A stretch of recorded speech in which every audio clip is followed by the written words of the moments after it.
le temps présent, le temps futur. Mais le Seigneur nous dit dans sa parole, il nous demande de racheter le temps. Racheter le temps. Il y a le rachat. Il y a le rachat de quoi? Du temps. Comment on peut racheter le temps? C'est ça le thème que nous voulons partager aujourd'hui. Bien-aimés, j'aimerais dire une chose. Il y a 3 choses dans la vie. Ces 3 choses-là, si elles sont déjà arrivées, les choses ne reviennent plus. Le 3. J'ai essayé de fouiller, je trouvais que j'en ai trouvé 3. Peut-être toi tu peux en trouver plus. Mais moi j'en ai trouvé 3. Les 3 choses, lorsqu'elles sont arrivées, lorsqu'elles sont déjà là, et ces choses-là ne peuvent pas revenir. La première, c'est le mot. Tel que je suis en train de parler, les mots que je prononce, le mot que je sors, lorsque c'est déjà sorti, mes mots ne peuvent plus encore revenir. C'est ainsi que nous regardons lorsqu'on offense une personne. Lorsque tu as sorti de paroles malencontreuses, de mauvaises paroles à l'égard d'une personne, et même si tu vas demander pardon, tu vas demander pardon et la personne peut te pardonner en fonction de la gravité, de la force de la parole qui était sortie à ce temps-là. Peut-être tu l'as insulté, peut-être tu l'as critiqué. Et cette personne, lorsque tu t'approches auprès d'elle, tu demandes pardon. Oui, la ténacité, la vivacité, l'ardeur ou la force de la parole sera pardonnée. Parce que la personne va oublier le choc, elle va pardonner. Mais les mots qui étaient sortis, si c'était une insulte, les mots-là vont rester. C'est-à-dire, le mot, dès que le mot est sorti, le mot ne peut plus encore revenir. C'est pourquoi l'apôtre Jacques est en train de nous parler de la langue. La langue, une petite membrane, mais qui peut embraser toute la forêt. Peut-être tu peux sortir une parole inappropriée. Peut-être tu peux sortir une parole appropriée. Lorsqu'on vient au devant du Seigneur, lorsque je sors les paroles qui viennent du fin fond de mon cœur, ta parole peut t'aider à être béni et ta parole peut aussi empêcher ta bénédiction si tu ne sais pas saisir le moment opportun pour sortir cette parole.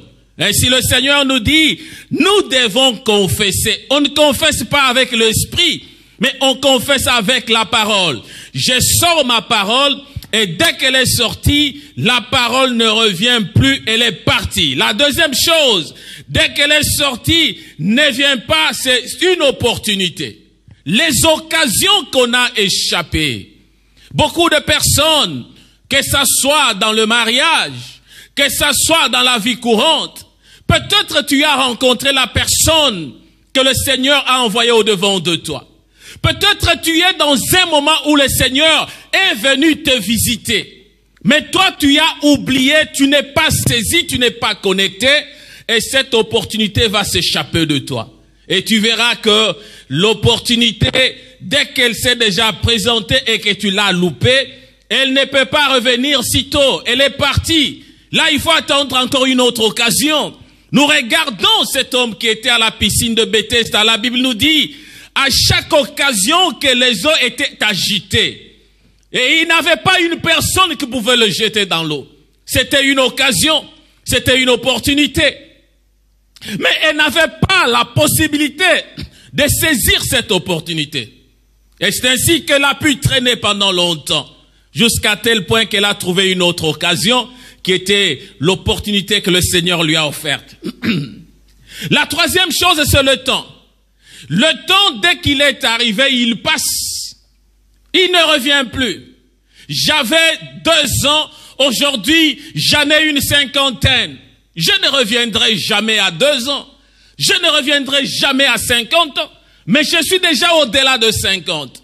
Pourquoi? Parce que le temps est en train de passer et le temps qui passe ne revient jamais. Le temps qui passe, il est déjà perdu. Nous voulons parler du rachat du temps. Et ce temps dont on parle, c'est le temps que l'on peut racheter tout en étant chrétien. Et ce temps qu'on doit racheter, c'est le temps chrétien. Le temps de ta vie chrétienne, le temps de ta façon de t'approcher auprès du Seigneur. Nous sommes dans Éphésiens, le chapitre 5. Quand nous prenons Éphésiens chapitre 5, à partir du verset 8, nous descendons, la Bible nous dit quelque chose de plus intéressant. La Bible nous dit, « Autrefois vous étiez ténèbres, et maintenant vous êtes lumière dans le Seigneur. Marchez comme des enfants de lumière, car le fruit de la lumière consiste en toutes sortes de bonté, de justice et de vérité.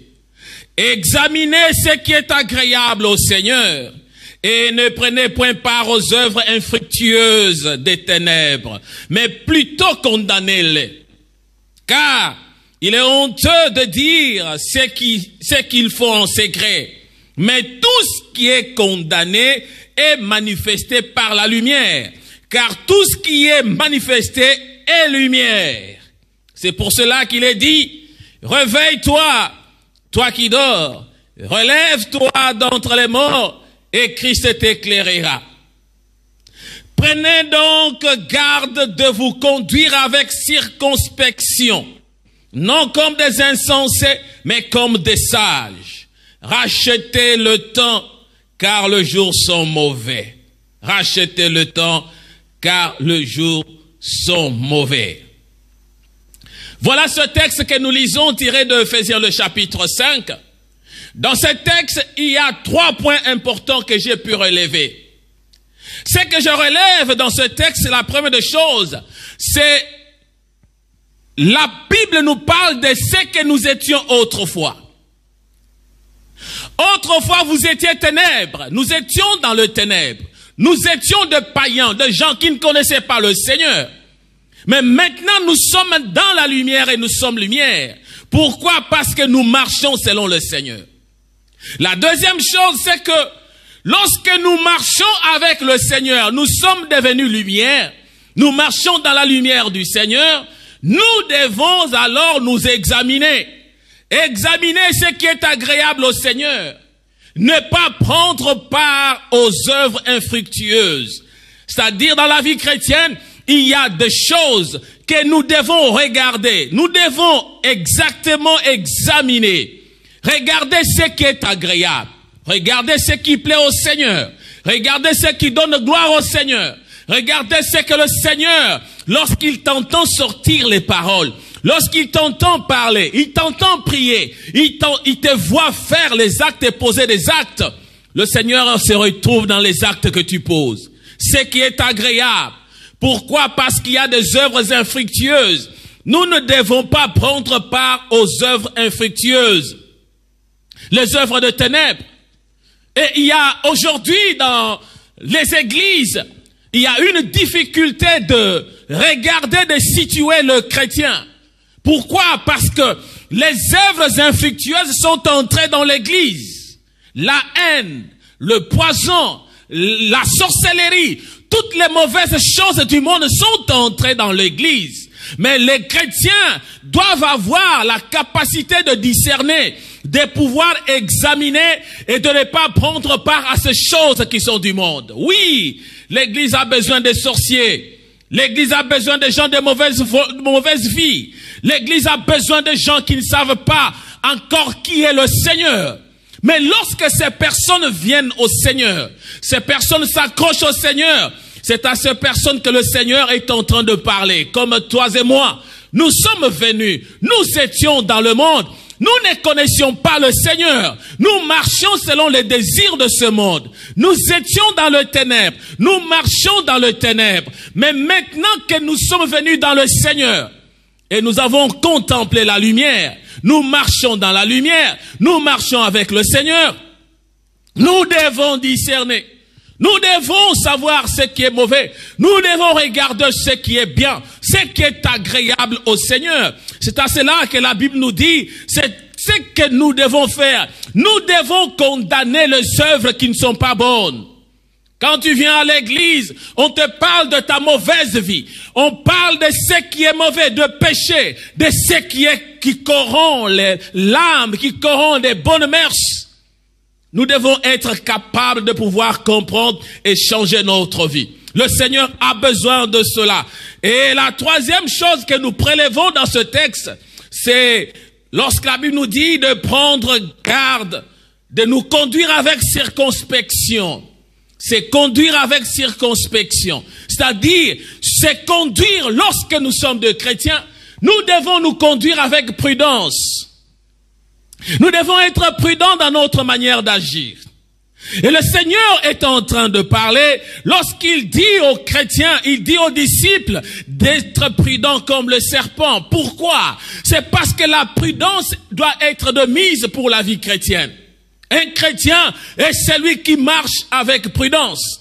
Un chrétien est celui qui regarde ce qui marche et ce qui ne marche pas. Et celui qui sait distinguer le mal du bien. Et celui qui sait regarder ce qui l'entoure. Avec qui marches-tu? Avec qui tu es en train de vivre. Et lorsque tu sais distinguer ces choses, et le Seigneur nous demande de marcher avec prudence. Nous devons être prudents. Et au-devant de ces trois choses, pourquoi le Seigneur nous parle-t-il de ces trois choses? C'est parce qu'il nous dit, nous devons racheter le temps. Racheter le temps. Racheter le temps, c'est parce que le temps est court. La Bible nous dit, les jours sont mauvais. Le temps est devenu court. Les choses sont en train de partir de mal en pire. Mais nous, en tant que chrétiens, ceux qui étaient dans les ténèbres, venus dans la lumière, marchant avec le Seigneur, examinant les choses agréables, condamnant ce qui n'est pas agréable au Seigneur, et en train de marcher avec prudence et circonscription, nous devons alors racheter le temps. Si tu es chrétien, tu ne sais pas encore saisir des opportunités de changer ta vie. Si tu es chrétien, tu ne sais pas encore t'approcher auprès du Seigneur pour pouvoir examiner réellement ta vie. La façon que tu es en train de marcher, la façon que tu es en train de parler, ton comportement chrétien, tu n'as pas encore amélioré, tu n'as pas encore changé. Au lieu de changer de mal en bien, mais toi tu es en train de changer de bien en mal. Tu viens à l'église, tu es chrétien et tu as commencé à avoir un mauvais cœur. Parce que tu es venu dans l'église, tu commences à avoir la rancune à l'égard des autres.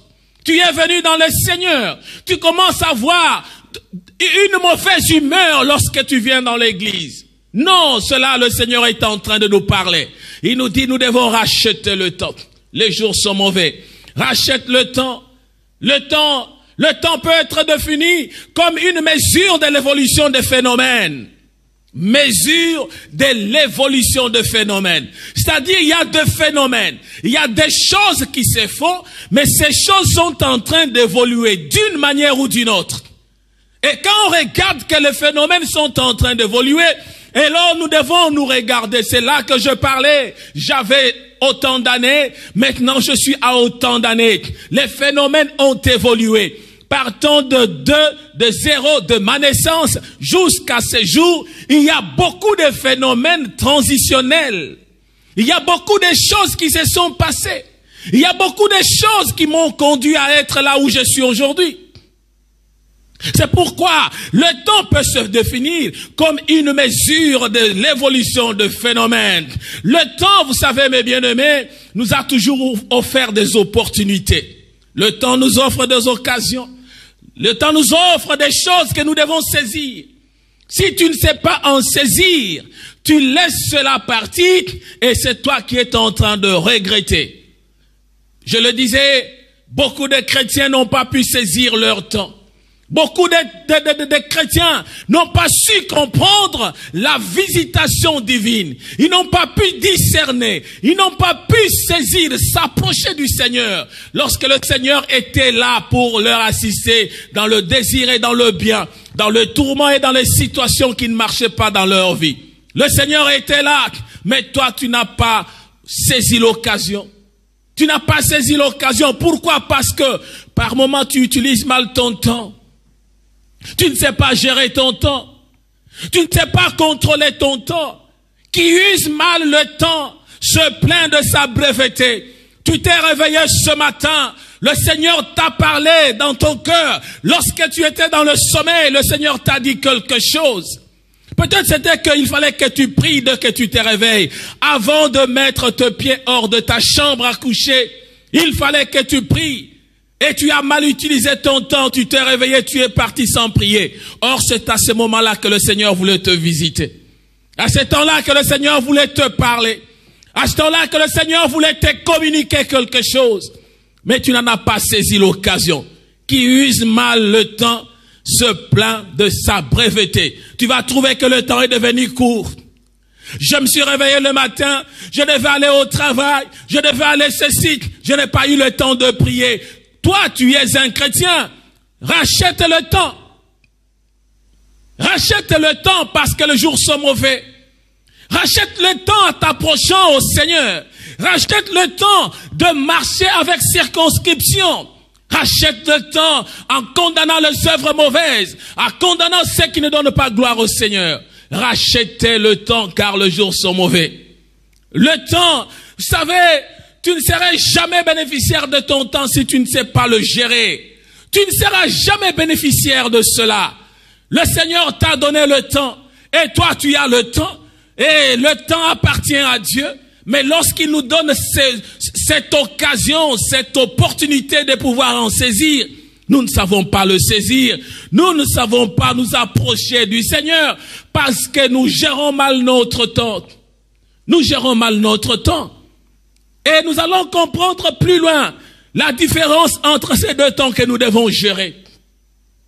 Parce que en gérant le temps, nous pouvons être bénéficiaires des opportunités que le Seigneur nous offre. Nous pouvons être bénéficiaires du ressenti, de la visitation divine, de la présence de Dieu, de ce que le Seigneur vient nous communiquer et nous pouvons en saisir le temps. Rachetez le temps. Comment te comportes-tu en gérant ton temps? Ta journée est pleine, oui. Elle est pleine de programmes. Elle est pleine de choses que tu attends faire. Elle est pleine de projets que tu veux accomplir. Mais comment accordes-tu à Dieu le temps dans ton programme, dans tes projets, dans ce que tu es en train de faire? Une occasion que l'on laisse échapper ne se révèle pas si tôt. Lorsque tu fais échapper une occasion que le Seigneur te donne, quelqu'un t'a promis de passer à son bureau, il te dit, passe au bureau, je vais te donner 1000 euros. Oui, tu as accepté, tu as dit, bon, je vais passer. Et lorsqu'il te dit, passe à 11h juste, et toi tu te présentes à 11h30, et quand tu arrives à 11h30, on te dira que la personne est déjà partie. Elle n'est plus là, elle est partie. Pourquoi? Parce que tu as mal géré ton temps. Tu n'as pas été au rendez-vous. Tu n'as pas accompli les clauses ou les conditions du rendez-vous. Tu es allé ailleurs. Tu n'as pas fait ce que la personne t'avait demandé de faire. Qui use mal son temps, se plaint de sa brièveté. Et une occasion que l'on laisse échapper ne se révèle pas si tôt. On a beaucoup fait échapper les occasions du Seigneur. Nous avons parlé le dimanche passé en demandant par exemple que chacun puisse prendre un temps de prière. Un temps où il va être dans l'intimité avec le Seigneur. Un temps de jeûne et prière. Une journée de jeûne et prière. Oui, peut-être les autres ont trouvé que c'était une blague. Les autres n'ont pas compris qu'il faut saisir de cette occasion-là. Les autres n'en ont pas fait usage. Pourquoi? Parce que il a mal géré le temps de la semaine.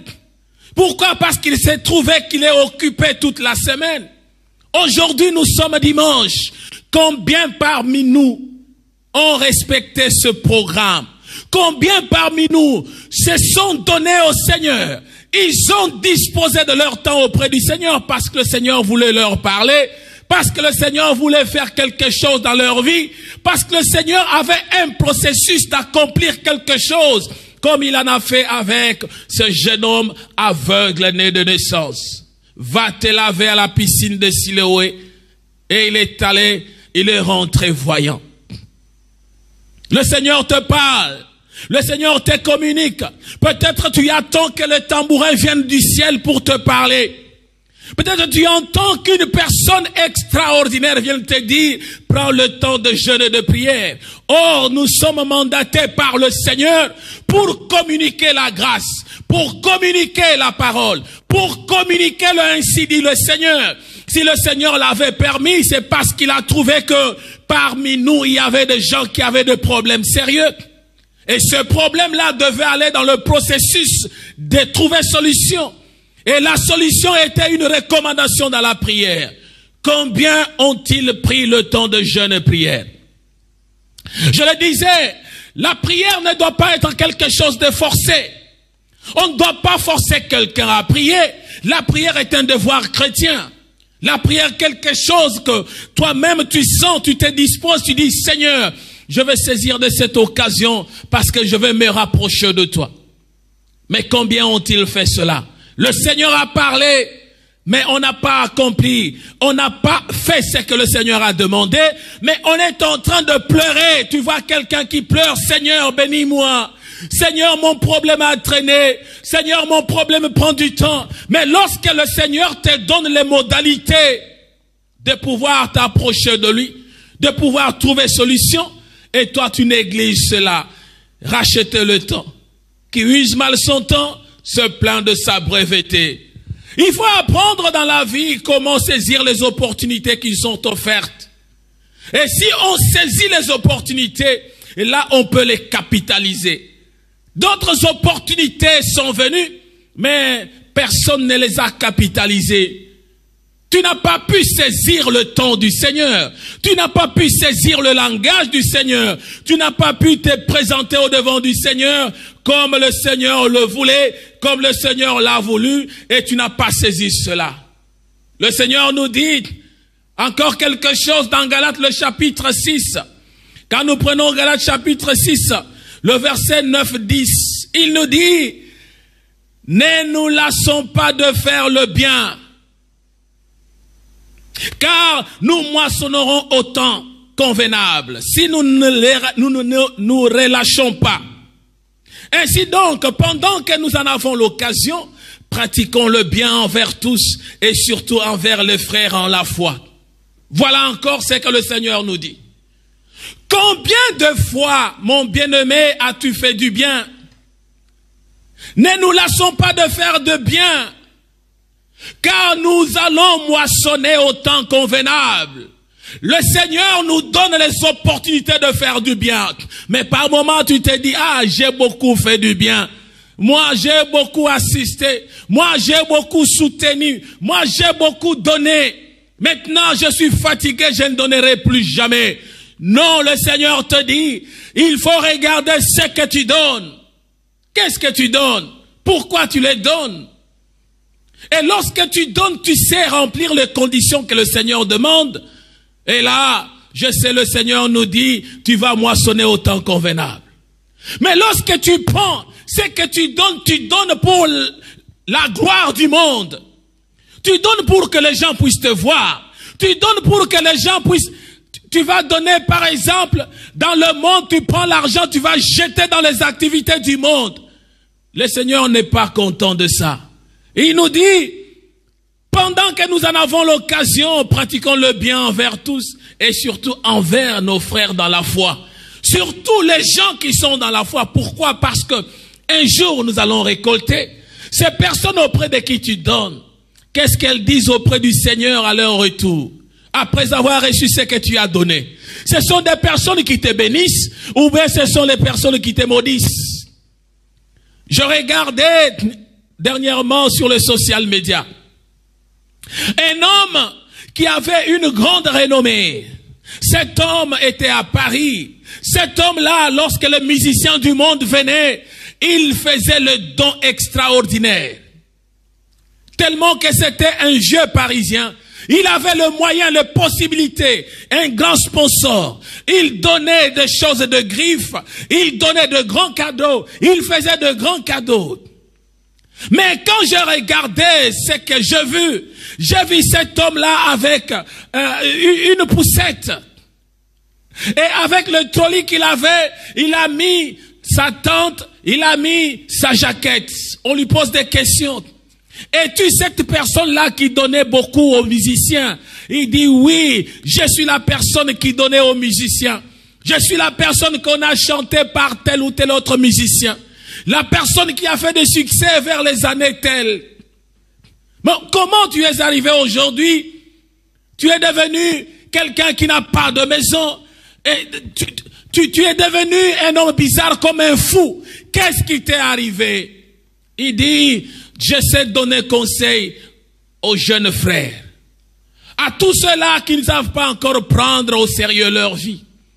Parce que je le faisais, j'étais dans l'ambiance, j'étais dans l'opulence. À un certain moment, j'ai trouvé du travail et mon travail était fini. On m'a donné 15 000 € parce que la compagnie avait fermé. Et cet argent-là, je me suis enfolé, j'ai fait l'ambiance. Et quelque temps après, j'ai vécu le divorce. Et maintenant, je suis dans la rue. Il se promène dans la rue. Il n'a pas de tente. Il n'a pas de maison. Il sait où mettre la tête. Il dort dans des gares. Il dort sur le trottoir. Pourquoi? Parce qu'il n'a pas su donner. Il n'a pas su s'aimer. Il ne sait pas faire ce que Dieu demande. La Bible nous demande de donner, de faire du bien, surtout envers les frères en la foi. Qui sont les frères dans la foi qui ont déjà profité ou bénéficié de ce don, de tes dons? Faites du bien. Le Seigneur en a besoin. Le Seigneur en a besoin parce que si nous rachetons le temps, nous devons savoir ce que nous devons faire dans le Seigneur. Nous devons savoir distinguer ce que nous accomplissons dans le Seigneur. Nous devons savoir distinguer ce qui est bien de ce qui est mauvais. Nous devons savoir comment nous approcher. La Bible est en train de nous parler. Lorsque nous lisons Ecclésiaste chapitre 11 verset 4, la Bible nous parle sur la sémence. Que celui qui contemple ou qui observe le vent ne s'aimera jamais. Si tu es là, tu es en train d'attendre une occasion spéciale pour donner, pour servir, pour faire du bien, pour accomplir les choses bonnes à l'égard du Seigneur. La Bible nous dit, tu ne s'aimeras pas. Parce que tu es en train de contempler le vent. Tu regardes ce qui passe. Tu te dis, je ferai demain. Je donnerai demain. J'assisterai demain. Je prierai demain. Tu es en train de contempler le vent. Tu ne s'aimeras jamais. Mais la Bible continue pour dire, et celui qui observe les tempêtes, ou celui qui observe les nuages, ne moissonnera plus jamais. Tu es là, tu regardes le nuage, tu ne sauras pas récolter. Pour récolter, il faut s'aimer. Personne ne peut récolter pendant la saison de la sémence, et personne ne peut s'aimer pendant la saison de la récolte. Chaque chose a son temps. La Bible nous dit, il y a le temps pour toutes choses. Le temps pour toutes choses. Il y a le temps de donner, le temps de prier. Il y a le temps de se réjouir dans le Seigneur. Il y a le temps de faire tout ce que le Seigneur est en train de nous demander. Et il dit, ne nous lassons pas de faire le bien, car nous moissonnerons au temps convenable. Quel est le temps convenable pour toi pour moissonner? Quel est le temps convenable pour toi? Le temps convenable pour récolter ce que tu as semé. Et tu ne peux semer que ce que tu as, tu ne peux récolter que ce que tu as semé. Le Seigneur a besoin que l'on sache distinguer, parce que le secret du bonheur réside dans la prise en compte de l'harmonie du temps. Le secret du bonheur. Pour être heureux, le plus grand secret, c'est comprendre. Tu prends en compte l'harmonie du temps. Tu regardes les avantages que t'offre le temps. Tu sais saisir ces choses dans le temps. Si tu ne comprends pas l'harmonie du temps, si tu ne comprends pas l'interpellation de ta conscience lorsque tu viens auprès du Seigneur, lorsque tu parles au Seigneur, lorsque tu es en train de communiquer au Seigneur, tu n'as pas le ressenti au-dedans de toi pour communiquer avec le Seigneur, sache bien que là, il y a un problème. Le bonheur passera à côté de toi. Tu ne rencontreras jamais le bonheur. Tu ne comprendras jamais le secret du bonheur. Le secret du bonheur réside dans la prise en compte de l'harmonie du temps. L'harmonie du temps. Tu prends en compte l'harmonie du temps. Tu sais saisir l'harmonie du temps. Et quand tu regardes les avantages que t'offre le temps, tu sais au moins capitaliser cela et tu arrives à être un homme heureux. Le temps ne t'appartient pas. Le temps appartient à Dieu. C'est à Dieu qu'appartient le temps. Il dit, il est le maître de temps, le maître de circonstances. Parce que tout lui appartient. Daniel nous dit cela. Le maître de temps, le maître de circonstances. Parce que c'est lui et auprès de lui que nous pouvons tout bénéficier. Mais il nous a donné ce temps-là, afin que l'on puisse en bénéficier, que nous puissions le racheter, que nous puissions nous approcher auprès de lui. Il nous demande d'examiner ce qui est agréable. Il nous demande de regarder, de ne point se compromettre, de ne pas prendre part aux œuvres infructueuses, de ne pas aller à ce qui ne donne pas gloire au Seigneur, de ne pas marcher dans les ténèbres. Et nous avons compris qu'il faut condamner ces œuvres. C'est pourquoi nous avons parlé autrefois, le dimanche passé si je n'abuse, de ce qui rend les hommes aveugles. Les enfants de Dieu sont devenus aveugles. Les enfants de Dieu ne savent plus voir. Parce qu'il y a la cécité qui a frappé. Il y a l'opacité de la vue qui est venue. Il y a des choses qui sont entrées dans la vie des enfants de Dieu. Et là, nous avons regardé, nous avons dit que lorsqu'il y a l'amertume dans le cœur d'un enfant de Dieu, un enfant de Dieu qui, à chaque instant, est en train de remuer, il a toujours l'amertume, comme la Bible nous dit dans Hébreu, que non, qu'il n'y ait pas de racines de mauvaises choses, les racines de l'amertume dans nos cœurs. Un enfant de Dieu qui a semé de l'amertume, qui ne vit que de l'amertume, qui a cultivé ce qui est mauvais, il est comme un aveugle qui est frappé par la cataracte. La cataracte est une maladie qui frappe les yeux. Elle peut te prendre après la naissance à n'importe quel âge. Et lorsqu'elle frappe, tu deviens totalement aveugle. Tu ne peux rien voir parce que tu es frappé de la cataracte. Ainsi, si tu es un chrétien qui vit avec l'amertume, tu es comme un homme physique, un homme qui est en train de vivre avec la cataracte, qui t'amène vers l'aveuglement total. Et par moment, la cataracte est incurable, par moment. Si tu ne sais pas aller auprès de médecins appropriés, tu peux aller pour que on te fasse une opération, et l'opération peut rater, et là, ça détruit encore plus vite la vision. Et un chrétien qui vit, qui est un chrétien rétrograde, il fait 2 pas le matin, et le soir, il fait 4 pas en arrière. Tu ne sais pas progresser avec le Seigneur. Tu ne sais pas marcher avec le Seigneur. Chaque fois que tu viens dans le Seigneur, chaque fois que tu as pris la décision de servir le Seigneur, mais tu reviens encore beaucoup plus en arrière. Là, nous avons dit, il y a une maladie qu'on appelle la rétinopathie diabétique. C'est une maladie qui frappe une personne qui a la maladie de diabète à l'excès. Lorsque cette maladie a rongé, elle est devenue très sérieuse, elle va attaquer les yeux et on appelle ça la rétinopathie diabétique. Et c'est comme quelqu'un qui est un chrétien rétrograde. Tu as marché, tu voyais bien, à un certain moment, tu as fait 2 pas en arrière, tu es frappé de l'aveuglement. Pourquoi? Parce que tu es rentré, tu es devenu un chrétien qui est rebelle au Seigneur. Beaucoup sont dans leur maison lorsqu'on est en train de parler. Ils sont des chrétiens frappés de la rétinopathie diabétique. Pourquoi? Ils se sont engagés au Seigneur. Ils se sont mis à servir le Seigneur. Ce sont les gens qui ont connu le Seigneur. Ils ont bien servi le Seigneur.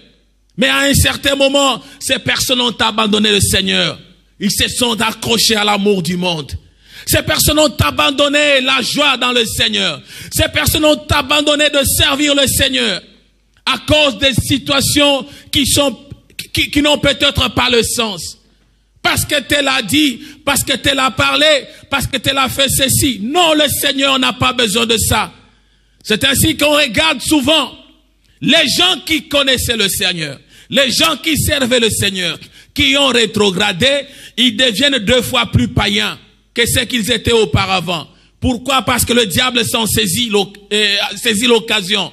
le diable s'empare d'eux, le diable se charge d'eux. Il va encore le surcharger de tous les démons qui étaient sortis. Ils deviennent 2 fois plus païens que ce qu'ils étaient. Et il y en a d'autres qui sont devenus incrédules, l'autre qui sont accrochés à l'amour du monde, d'autres qui sont accrochés à l'amour de l'argent.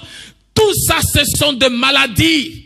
Les maladies qui empêchent aux chrétiens de racheter le temps. Les choses qui rendent le chrétien aveugle. Et les chrétiens ne savent plus voir dans la direction que le Seigneur les attend. Le Seigneur a besoin qu'il t'attende, qu'il te voie là où il est en train de te chercher. Nous avons parlé ici de la circonscription. Marcher avec la circonspection. Marcher avec la prudence. Marcher avec... donc être un chrétien qui est assis sur ce qui est dans la gloire du Seigneur. Marcher avec des retenues. C'est ça. Lorsque nous regardons dans le fruit de l'esprit, la Bible nous parle spécifiquement de la maîtrise de soi. C'est ça la vie d'un chrétien. Un chrétien qui n'a pas la maîtrise de soi. Un chrétien, lorsqu'il y a des tempêtes, lorsqu'il entend des choses que les hommes et les autres disent de lui, lorsqu'il entend comment les autres ont parlé, peut-être critiquer sa vie, et ce chrétien va faire comment? Il a manqué la maîtrise de soi. Qu'est-ce qui lui arrive? Il devient rétrograde, il abandonne, il n'est pas prudent. Le Seigneur nous demande d'être prudent, d'avoir la maîtrise de soi, quelle que soit la situation, quel que soit le problème, savoir comment se tenir dans la présence du Seigneur, savoir comment pardonner, savoir comment marcher dans l'amour et dans la joie du Seigneur, savoir comment on peut être de chrétiens qui savent racheter le temps, qui savent marcher dans l'amour et dans la joie du Seigneur, apprendre à contempler le merveille du Seigneur, contempler ce qui est pour la gloire du Seigneur, contempler ce qui donne gloire au Seigneur, savoir se conformer parce que le Seigneur a besoin qu'on se conduise avec circonspection, qu'on se conduise avec de prudence, comprendre ce que ton cœur te dit au moment approprié, comprendre comment le Seigneur se révèle à toi au temps approprié. Un chrétien qui n'a pas le sens de la révélation, le sens du ressenti de Dieu, le sens du langage de Dieu. Lorsque le Seigneur veut te dire quelque chose, toi tu es distrait. Comment saisiras-tu l'occasion? Comment peux-tu te présenter au devant du Seigneur sans comprendre le sens de la révélation du Seigneur? Quand le Seigneur te parle, tu dois comprendre comment tu peux racheter le temps. Parce que le temps, lorsque nous parlons du temps, le temps que nous devons racheter, le temps a 2 parties. Il y a le temps qui est physique. Le temps qui est physique, c'est le temps que nous sommes en train d'observer. Nous avons dit, le culte commence à 11 heures. Oui, c'est le temps qui est physique. Il est chronométré. Il est organisé. Il est un temps linéaire. Il est le temps, je sais que je me suis réveillé à telle heure, je suis allé à l'église à telle heure, je dois faire ceci à telle heure. C'est ça le temps qui est physique. On sait comment observer. Il est matériel. Parce que je sais que il se calcule en fonction des secondes, en fonction des minutes, des heures, de jours, de semaines. Je sais compter le jour. Je sais compter mon âge. Je sais dire que j'ai tel âge. C'est le temps qui est chronométré. Le temps qui est physique. C'est la première partie du temps. Dans le temps physique, c'est là où se révèle maintenant le temps qui est métaphysique. Le temps qui est métaphysique. C'est lequel? Lorsque je suis venu dans l'église, lorsque j'ai pris le temps, j'ai programmé d'être au culte en ligne tel que vous êtes en ligne, j'ai pris la décision qu'à 11 heures, je dois me brancher sur Zoom, je dois me brancher sur Facebook pour être connecté, pour prier ensemble dans l'église. Oui, ça c'est le temps qui est physique que tu as chronométré. Mais le temps qui est métaphysique, c'est le temps qui est immatériel. Lui, c'est un temps qui vient en fonction du ressenti. Lui, c'est le temps que l'on appelle le temps comme la révélation. C'est le temps qui vient, une opportunité qui t'est offerte. Cet homme qui était à la piscine de Bethesda ne savait pas que le Seigneur viendra. Mais lorsque le Seigneur est venu, l'homme a saisi l'occasion. Toi qui es venu, toi qui es connecté, tu ne savais pas peut-être le message qui devait être prêché. Mais lorsque le message est prêché, tu es venu dans le temps physique pour être à l'église. Lorsque le message est prêché, tu saisis du temps immatériel pour dire, je m'approprie de ces messages. Je m'approprie, j'active ma foi. C'est le temps qui nous permet d'activer la foi. C'est le temps qui nous permet de regarder les opportunités que nous offre le Seigneur. C'est ça le temps qu'on appelle le temps métaphysique. Mais dans le temps métaphysique agit dans le temps qui est physique. Le temps métaphysique a des compléments dans le temps qui est physique. Et lorsqu'on ne sait pas donner la valeur au temps qui est métaphysique, on ne sait pas l'apprécier, on ne sait pas lui donner les qualificatifs qui conviennent. Et ce temps-là échappe beaucoup aux chrétiens. Faire des années dans le Seigneur, être un chrétien dans l'église, être un serviteur dans l'église, être pasteur, être diacre, être prophète, être évangéliste, qui que ce soit dans l'église. Si tu ne sais pas saisir le temps qui est métaphysique, le temps de la révélation de Dieu, saisir le ressenti qui peut devenir lorsque le Seigneur déclenche quelque chose et tu ne sais pas t'en approprier, lorsque ton cœur te dit de faire quelque chose, tu ne sais pas en saisir, là tu vas échapper à côté. Tu ne marcheras pas jamais dans le temps, mais tu marcheras contre le temps. Si tu es racheté, oui, un chrétien comme toi, comme moi, si réellement tu es racheté, tu sauras aussi racheter le temps. Beaucoup de chrétiens sont rachetés. Je suis venu dans le Seigneur. Je suis un enfant de Dieu. Je connais le Seigneur. Je sers le Seigneur. C'est une bonne chose. Servir le Seigneur, oui, c'est dans le temps qui est physique, le temps que tu as disposé. Mais si tu ne sais pas comprendre le sens du temps métaphysique, si tu ne sais pas comprendre le sens du temps qui te permet de déclencher la grandeur de Dieu, de déclencher la puissance de Dieu, de déclencher la visitation divine, si tu ne sais pas en saisir, là, tu pourras être un chrétien qui a fait autant d'années dans l'église, sans pour autant saisir les occasions, sans pour autant être consolé, sans pour autant être racheté totalement dans le Seigneur. Pourquoi? Parce que tu as laissé le temps s'envoler. Le temps peut s'envoler. Le temps peut être... tu peux le manquer. Tu peux faire échapper des choses importantes. Tu peux aller loin. Pourquoi? Parce que tu t'es laissé dans l'abus du temps de Dieu. Mon bien-aimé, ma bien-aimée, rachète le temps. Rachète le temps que le Seigneur t'a accordé. Rachète le temps que le Seigneur t'a donné. Parce que le diable est là pour nous empêcher de pouvoir bénéficier de ce temps. Le diable nous donne toujours des empêchements. Le diable donne toujours des handicaps. J'avais envie de faire. Lorsque le diable voit que c'est dans le plan de Dieu pour que Dieu accomplisse quelque chose dans ta vie, le diable mettra de contretemps. Et tu vas commencer à trouver des échappatoires, trouver des excuses pour servir le Seigneur, trouver des excuses pour être agréable au devant du Seigneur. Et là, tu es en train de marcher à côté. Rachète le temps.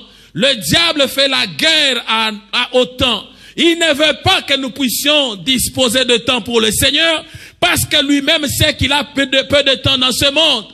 Dans l'Apocalypse, la Bible nous dit, malheur à ceux qui habitent sur la terre et sous la terre parce que le diable est venu. Il est en grande colère. Il vient pourquoi? Parce qu'il sait qu'il a peu de temps. Peu de temps pour que le Seigneur va revenir bientôt. Et peu de temps parce qu'il sait que non, il faut que je puisse distraire les gens, empêcher les gens à servir, les gens à pouvoir s'accroder au Seigneur. Et là, le diable est content lorsqu'il t'empêche. Ne t'en fais pas, mon bien-aimé. Lorsque tu as programmé de servir le Seigneur et tu vois que tu ne le sers pas, sache bien que le diable est content parce que tu lui as accordé le temps. Tu as donné du temps au diable. Tu as laissé le temps au diable. Tu Tu as le temps pour que le diable puisse se réjouir et pour t'empêcher de ne pas saisir l'occasion du Seigneur. Oui, dans le temps, tu peux avoir programmé ton temps. Tu peux avoir peut-être planifié certaines choses. Mais il y a aussi les choses qui nous arrivent dans le temps. Les moments difficiles, les situations difficiles de la vie. Il y a des maladies, il y a des épreuves. Il y a des situations qui viennent pour contrecarrer nos rêves, pour contrecarrer nos programmes, qui viennent pour bouleverser notre foi. Et ces choses viennent, ça vient terrifier notre vie spirituelle. Ça vient nous empêcher à être joyeux au devant du Seigneur. Mais lorsque ces choses sont venues, le plus important, c'est de s'accrocher au Seigneur, s'accrocher au devant de notre Dieu. Lorsque tu t'accroches au Seigneur, quelles que soient les situations, les maladies, les épreuves de la vie, les situations douloureuses de la vie, tout ce qui ne marche pas dans ta vie, lorsque tu t'abandonnes seulement entre les mains du Seigneur, mon bien-aimé, ma bien-aimée, laisse-moi te dire, tu verras le Seigneur agir. Toi, tu es venu avec tes problèmes, tu t'es laissé dans le temps qui est physique. Tu as dit, je vais à l'église, c'est une bonne chose. Je vais à l'église pour chercher solution à mon problème. C'est une bonne chose. Mais lorsque tu arrives à l'église, lorsque tu as un problème, saisis-tu l'occasion de la visitation divine? Saisis-tu l'occasion de la présence de Dieu pour pouvoir t'emparer de la guérison, de la visitation, de la consolation de Dieu? Rachète le temps qui impulse. Rachète le temps qui active la connexion avec Dieu par la foi. Rachète le temps qui n'est pas matériel, qui est immatériel. Juste ce temps-là peut être une seconde qui vient dans ta pensée, qui vient dans ton cœur, qui te dit fais telle chose. Et lorsque tu ne sais pas le faire, et là tu es en train de marcher à côté du temps. Lorsque le Seigneur dit à cet homme dans la piscine de Bethesda, il lui parle, que veux-tu? Lève-toi et marche. Et si cet homme refusait de se lever et de marcher, il devait rester toujours boiteux. Il devait rester toujours à la piscine de Bethesda. Beaucoup de temps, le Seigneur est venu te dire, dans ta maladie, lève-toi et marche. Dans ta situation, lève-toi et fais ceci. Au devant de tels problèmes, tel handicap, le Seigneur t'a déjà communiqué. Il te dit, lève-toi et agis. Lève-toi et connecte-toi. Lève-toi et fais ce que je veux. Mais tu as toujours tardé pour le faire, pour activer le lien avec le Seigneur. Je suis en train de te parler afin que tu puisses activer quelque chose. Que tu puisses comprendre qu'il y a la connexion lorsqu'on vient au devant du Seigneur. Que tu puisses comprendre que le Seigneur attend seulement que toi tu puisses faire. Tu es à la piscine de Bethesda. Mais le problème c'est que tu comprennes le langage du Seigneur qui te dit, lève-toi et marche.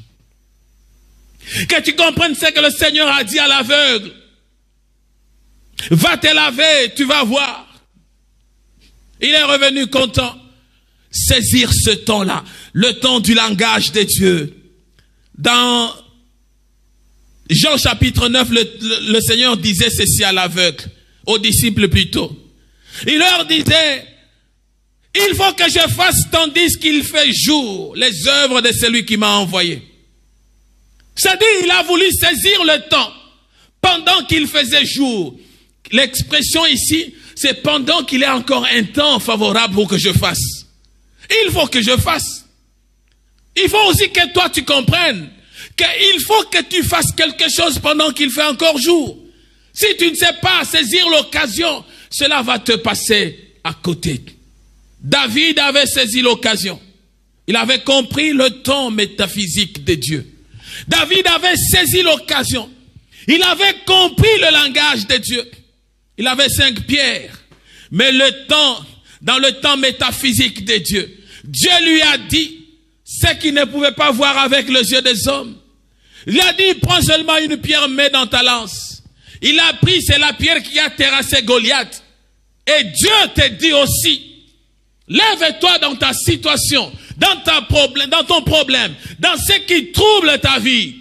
Lève-toi. Parce que le temps nous fait défi. Il y a un défi dans le temps. Mais dans le défi, le Seigneur te dit, lève-toi. Lève-toi et fais quelque chose. Parce que le temps révèle notre identité. Le temps nous révèle ce que nous sommes. Le temps amène à la maturité. Un enfant dans le sein de sa mère. Comment les os se forment et devenir un enfant. Et le Seigneur sait, il faut 9 mois pour que l'enfant sorte du sein de sa mère. Et cet enfant est sorti. Et le Seigneur le bénit, il est en train de grandir. Dans le temps, on peut partir de 1 jusqu'à 100. Dans le temps, on sait tout programmer.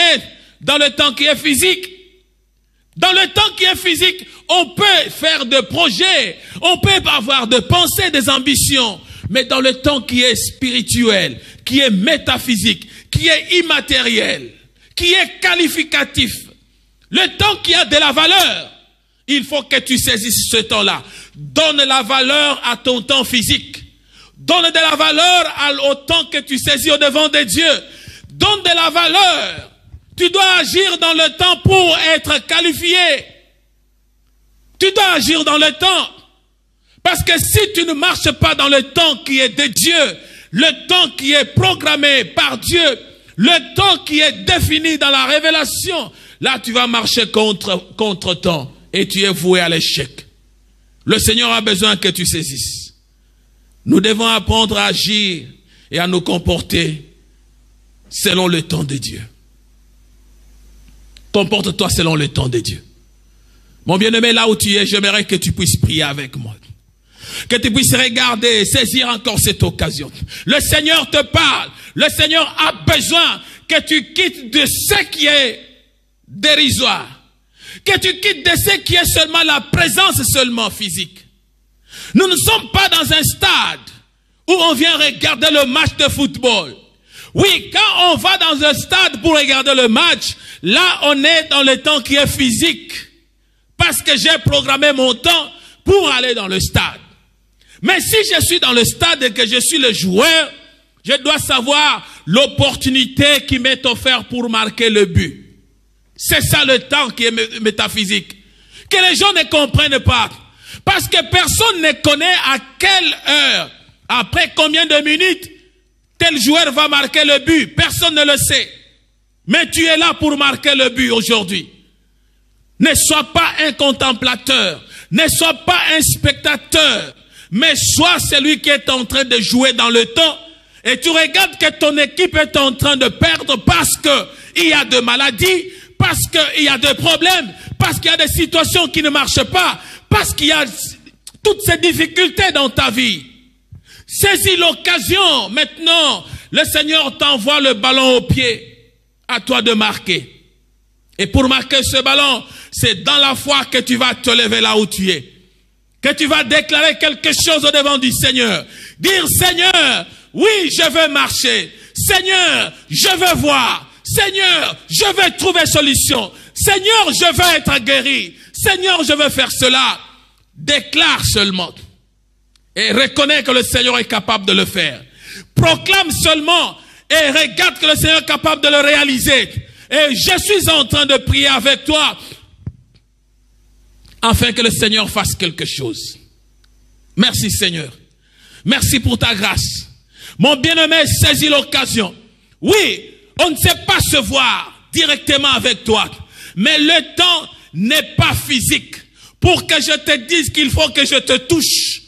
Le temps de Dieu, le temps de la visitation divine, le temps de la consolation divine, c'est un temps qui est immatériel, spirituel, qui est en train de... Seigneur, saisis ton peuple. Seigneur, fais quelque chose. Merci Seigneur. Merci pour ta grâce. Merci pour ta bonté. Merci pour ce que tu es en train de faire dans la vie de ma soeur, de mon frère, dans la vie de celui qui m'écoute, Seigneur. Éternel, merci parce que tu réalises et tu accomplis ce qui est pour ta gloire. Je te donne gloire, Seigneur. Je te bénis, Seigneur. Je réalise combien tu es merveilleux, combien tu es si bon, combien tu es capable de délivrer de l'emprise de l'ennemi Satan. Tu es capable de détruire tout plan du diable. Tu es capable, Éternel, d'anéantir le plan du diable, Seigneur. Merci pour la consolation. Regarde toute personne qui sait activer maintenant sa foi. La personne qui sait mettre à l'œuvre, Seigneur, son temps qui est spirituel, son temps qui est éternel, qualitatif, son temps éternel qui est immatériel, le temps de la révélation, le temps de la visitation. Visite le cœur, Seigneur, afin que le malade guérisse. Éternel, que ceux qui sont frappés de l'aveuglement, Éternel, puissent retrouver ton chemin. Comme tu as guéri le malade, les aveugles, Éternel, au travers ta parole. Ainsi, c'est par ta parole que je proclame la guérison au nom de Jésus-Christ. Par ta parole que je proclame, Seigneur, la consolation au nom de Jésus-Christ. Saisis l'occasion, mon bien-aimé, et que le Seigneur te visite, le Seigneur te fasse du bien, le Seigneur te console, afin que tu voies luire sa gloire et sa bonté. Merci, Seigneur. Merci, mon Dieu, mon roi. Merci, le rocher des âges. Merci pour ce que tu fais. Merci pour l'accomplissement de ta parole. Merci, Éternel, parce que nous voulons racheter le temps. Nous voulons racheter le temps. Nous voulons racheter le temps, Seigneur, afin de marcher avec circonspection, Seigneur, avec prudence, avec éternelle révélation, avec la direction de ta bonté. Oh, toi qui es le seul maître, le garant, le protecteur, le consolateur de toutes choses. À toi soit la gloire, d'éternité en éternité, de puissance en puissance. Laisse que mon Seigneur te bénisse. Laisse que mon Seigneur te visite. Laisse que mon Seigneur te console. Là où tu es, le Seigneur est capable. Il voit ton problème. Mais si et seulement si tu lui accordes le temps qui est immatériel. Tu es une personne qui le sert. Une personne qui le connaît. Une personne qui vient à l'église souvent. Une personne qui se connecte chaque fois que nous sommes en direct. Mais le Seigneur te voit là où tu es. Le plus important n'est pas seulement de se connecter, de venir à l'église. Mais le plus important, c'est de saisir l'occasion que le Seigneur te donne lorsque tu es dans l'église. De saisir l'occasion que le Seigneur te donne lorsque tu es connecté. Ainsi le Seigneur te bénira. À Dieu soit la gloire et que le Seigneur te visite. Merci, toi qui es connecté. Merci pour la gloire et la grandeur du Seigneur. C'est dans votre assemblée chrétienne Péniel, en Irlande, dans la ville de Cork. Que le Seigneur soit glorifié et à Dieu soit la gloire au siècle des siècles. Amen.